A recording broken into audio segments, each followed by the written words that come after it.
Okay, here is part 2 of the electrostatic experiments that you can do from Denver Christian. This is Mr. Boyd. I'm going to take apart the Leyden jar that I made in my first experiment and use or reuse some of the parts of it here to make a electroscope, which you can hear in the word scope that what we're going to try to do is visualize or see the effects of something, okay?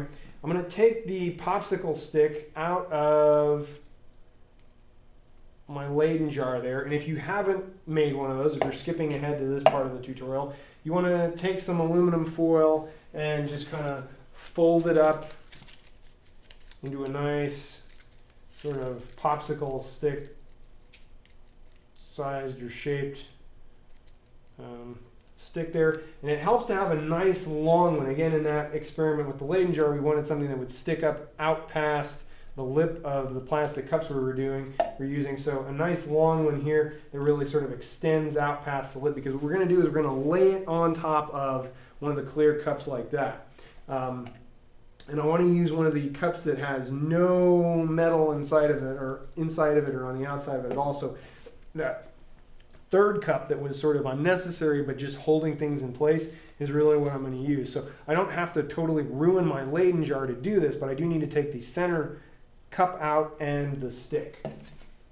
Now, the important addition to this particular experiment is the use of a couple of big paper clips, and they could be small paper clips too, but one or two of these. I like to have a couple of them because I kind of like to have a counterweight, and you're going to see that in a moment. You do need scissors. You do not need glue for this experiment, but you do need some scraps or some little pieces of aluminum. If you don't have those, just go get some fresh aluminum. And again, you're going to need some insulating materials to rub past one another and deposit charge. Here we're using a PVC pipe, but you could also try plastic rulers or other materials, plastic bottles, various different things. It helps to have something nice and long, just so you can build up the charge over a long distance. And obviously it's hard to kind of build up a charge on something like this because it's rough and everything like that, but you can do it. Okay,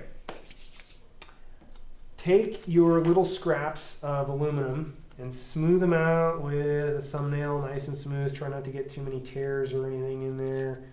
Nice and smooth. If it's fresh aluminum, that's great. If it's gotten kind of crinkly because you pulled it off of your Leyden jar and the trimmings, it might have a few little wrinkles there. I'm just kind of smoothing that out and flattening that out. Try to get it pretty flat. Flat is definitely what we're going for here, because we want both of these to sort of sit next to one another. And what I'm going to do is I'm just going to kind of hold them on top of one another. I'm going to cut a bit of a teardrop shape out of that.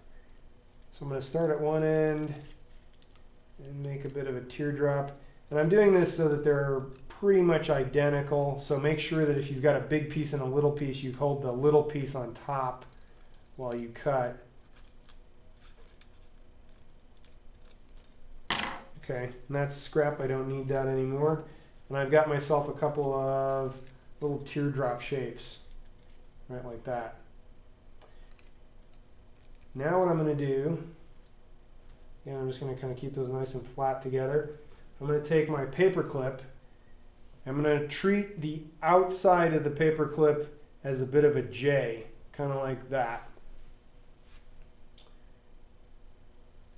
So the outermost leg is just pointing up, and I'm just going to peel it back ever so slightly, kind of like a saxophone or a J there.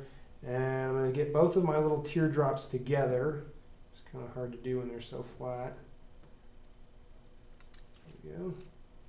And through the pointy end of the teardrop,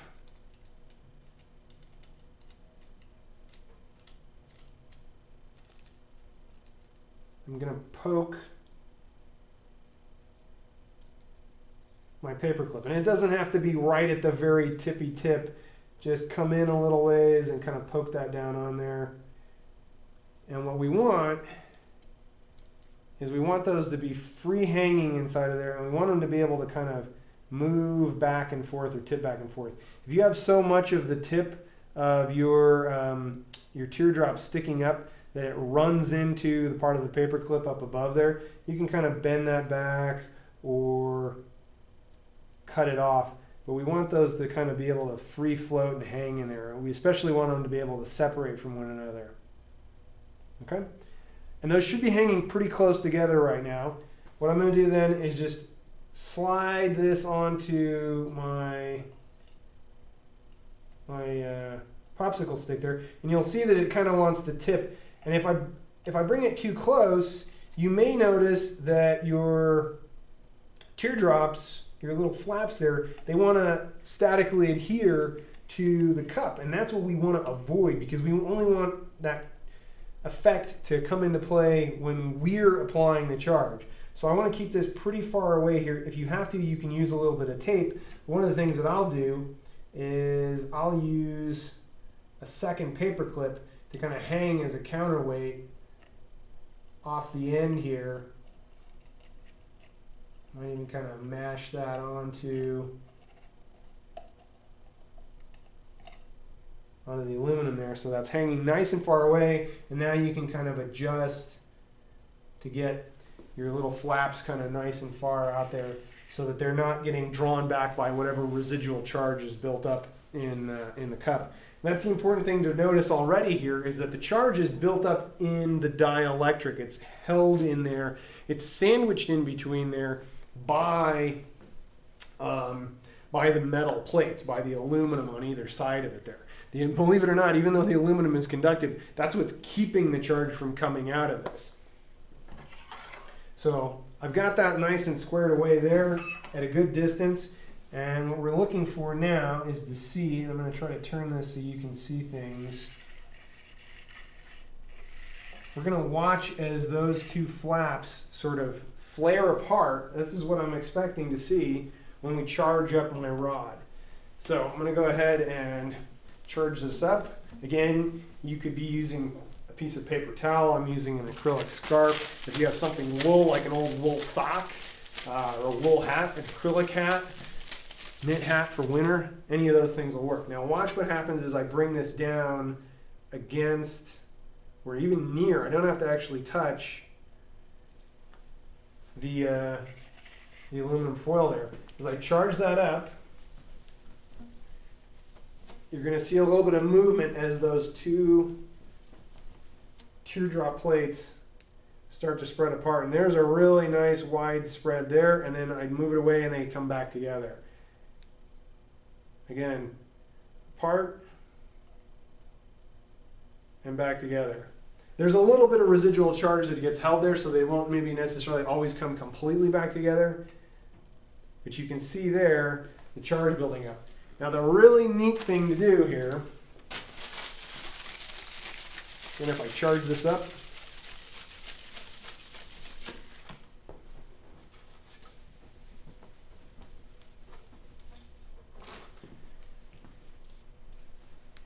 is at just the right point when you have made these get far apart, is to